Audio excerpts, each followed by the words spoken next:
de l'échange entre le neurologue et Emmanuel Macron a été vu des millions de fois sur Internet. Le clip, devenu viral, a fait de François Salakas le porte-parole de la fonction publique hospitalière, bien malgré lui.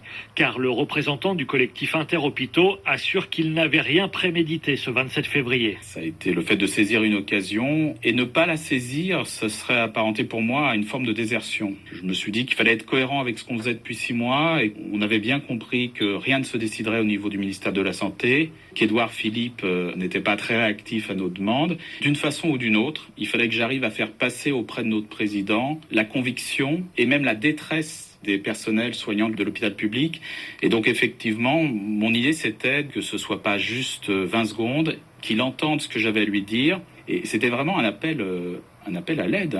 Quand vous l'interpellez, le chef de l'État vous promet d'agir. Les choses ont-elles bougé depuis ? C'est par la suite qu'on a eu un certain nombre d'éléments de langage disant que l'hôpital public ne devait pas être soumis à la loi du marché, que le financement devait être sanctuarisé, des propos très forts, mais c'est quand même difficile pour les soignants, parce que ça fait quand même le 4e ou le 5e plan, et malheureusement le compte n'y est vraiment pas. On a l'impression que l'urgence n'est pas ressentie. Dans quel état d'esprit sont les soignants ? Ils ont beaucoup donné quand même depuis 10 ans, les personnels hospitaliers, et ils attendent autre chose que le fait qu'on les qualifie de héros, qu'on leur offre des médailles, qu'on mobilise les concitoyens pour donner leur RTT aux soignants.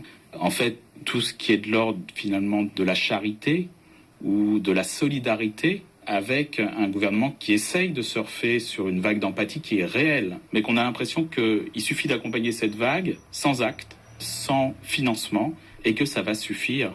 Puisque, comme on le sait, les soignants, ils ont choisi d'être soignants parce que c'est des gens qui veulent s'occuper des autres, et que quand on veut s'occuper des autres, finalement, on n'a pas besoin d'être payé, on n'a pas besoin de travailler dans de bonnes conditions. Moi, je pense que c'est un mauvais pari. Ça montre encore une fois la méconnaissance du président lui-même, mais aussi de ses conseillers, sur ce qui se passe dans la vraie vie dans les hôpitaux publics.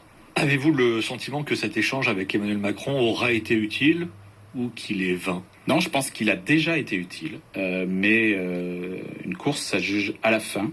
On n'est pas à la fin de la course. Par contre, ce qui est certain, c'est que dans le domaine de la médiatisation, de l'écoute, et dans le fait de faire passer un certain nombre de messages très simples au niveau de la population, cet échange a été très utile.